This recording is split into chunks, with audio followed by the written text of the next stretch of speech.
If you want to hear a story about the height of kleptocracy, or maybe better said, the depths of cronyism currently in charge of our country, this is the story for you. Donald Trump has confirmed that he wants to host next year's G7 summit at his own Doral golf club in Miami, Florida. This would be completely unconstitutional, and this is not my opinion, it's the opinion of legal and political experts, because there's this thing called the Emoluments clause. Asked why he wants to do this, this is hilarious, Donald Trump said, well, it's convenient because it's close to Miami Airport. Check out a visibly sweaty, sniffing, and confused Trump making the case for this after arguing with a reporter about what counts as a question, and then making himself a martyr for willing to be president of the United States. Take a look. Here we go. I actually have a question for you on next year's G7 summit, but can I just clarify something you said? You mentioned earlier today. One question. Go ahead. Let me do the clarification and then I'll get to the question. No. You talked about One calls question. with China and a breaking news alert. I'm trying to understand what specifically you heard from China. And on next year's G7, you alluded today, dropped several hints about Miami, about Doral, and hosting next year's G7 at your property. What reassurances, if any, can you give the American people that you are not looking to profit off the presidency? Well, I'll tell you what, I've spent, and I think I will, in a combination of loss and opportunity. Probably it'll cost me anywhere from $3 to $5 billion to be president. And the only thing I care about is this country. Couldn't care less, otherwise I wouldn't have done it. People have asked me, what do you think it costs? And between opportunity, not doing things, I used to get a lot of money to make speeches. Now I give speeches all the time. You know what I get? Zippo, and that's good.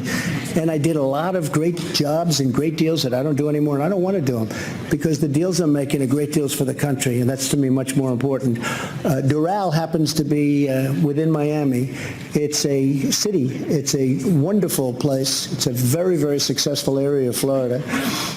It's very importantly only 5 minutes from the airport. The airport's right next door.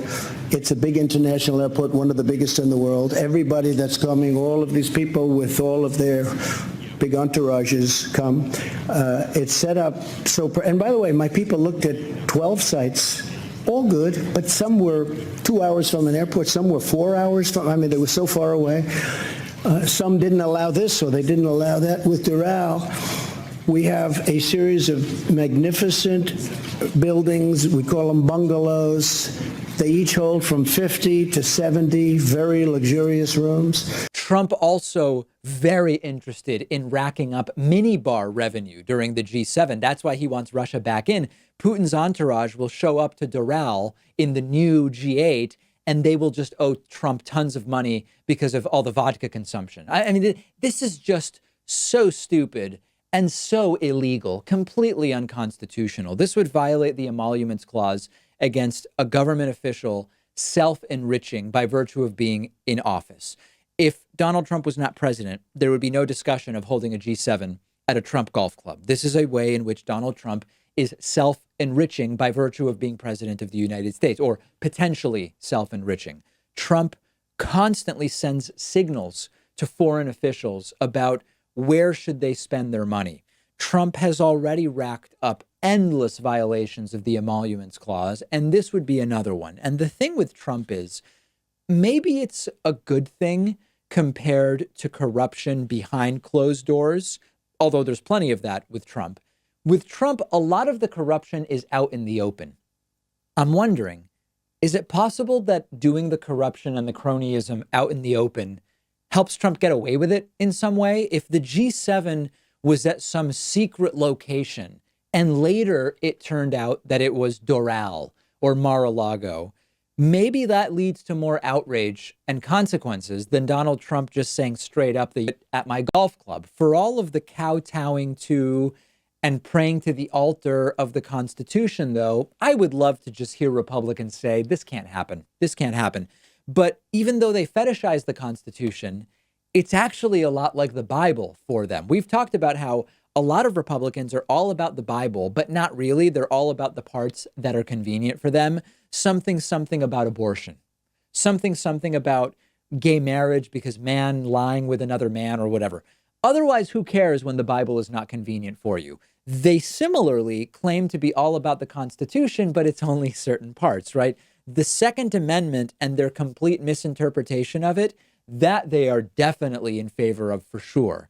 The First Amendment, for people they agree with, absolutely. The Emoluments Clause, that sounds like something that should only apply to Democratic presidents. And I'll tell you this, if Trump wants to do the G7 next year at Doral or Mar-a-Lago or whatever, he will probably get away with it. The way it will go down is we'll hear it's about to happen for month after month after month. Outrage, panels, debates. Then it will happen, even though legal experts say, oh yeah, this is clearly illegal. It'll be a week of corporate media panels about, is this impeachable? Is it not impeachable? Blah, blah, blah. Legal experts, again, will continue to be united and say, yeah, this is illegal. Then Trump will threaten to nuke a tropical storm or something, and everybody will move on and forget about it, and he'll get away with it like he's gotten away with everything else. Fiasco after fiasco. Cronyism, swamp filling, worldwide embarrassments. The media outrage cycle chases it for their own benefit. And then we move on to something else when Trump says, let's bomb a hurricane or send people back to S-hole countries or whatever. And there's a very good chance, I hate to tell you this, there's a good chance this is not going to end in January of 2021 with the inauguration of a Democratic president. There is a good chance, and we need to recognize it, and we need to prepare mentally for it, because I don't want to see the crying on November whatever 2020, if and when this happens. There's a good chance this is going to go on until January of 2025, when Donald Trump will be 78 years old and will be completing 8 years as president of the United States. Be prepared, buckle up, because it may well be happening. That is sort of the bulk wrapping up our G7 coverage yesterday and today. It has been an extraordinary embarrassment. Half the country thinks that it was some major alpha male victory of some kind for Donald Trump. But anybody who understands sort of how the world works and basic geopolitics and diplomacy understands that this was truly the height of embarrassment for our country. Make sure you follow the David Pakman Show on Instagram, at David Pakman Show. We will have a poll and other content related to the G7. And while you're there, follow me at david.pakman. I have posted a video to my Instagram of a Portuguese dog. Now, I don't mean a Portuguese water dog. I'm not talking about the breed. I'm talking about a dog from Portugal named Pulga, which means flea in Spanish, or presumably in Portuguese as well, I'm guessing, who watches the David Pakman Show. Okay, there is a Portuguese dog that watches the David Pakman Show daily, and I have a video of that dog on my Instagram at david.pakman. Follow me there. We'll take a quick break. Much, much more after this.